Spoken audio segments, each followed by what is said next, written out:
কথায় আছে, টাকা যার পকেটে থাকে তার ভুলি বলে। আমি না, আমার টাকা দিয়ে আমি কাউকে বিশ্বাস করি না।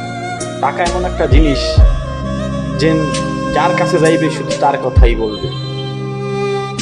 ভাই, জীবনে সফল হন আর ব্যর্থ হন, নিজের টাকা অন্যের পকেটে রেখে সফলতার গল্প চিন্তা করেও লাভ নেই।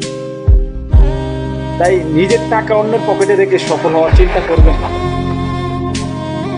নিজের টাকা নিজের আয়ত্তে রাখুন এবং নিজে যে চিন্তা ভাবনা করছেন সেগুলোকে কাজে লাগান।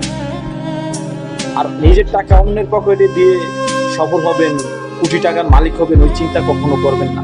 নিজের অল্প আছে তাতে সন্তুষ্ট থাকুন, কিন্তু নিজের টাকা অন্যের পকেটে দিয়ে লক্ষ কোটি টাকার মালিক হওয়ার চিন্তা করবেন না। তাহলে দেখবেন 0+0। ঠিক আছে? তাই আমি বলি, বাপবাদে একটা কথা আছে যে টাকা যার পকেটে থাকে তার ভুলিই বলে। তাই আশা করি কথাগুলো বুঝতে পারছেন।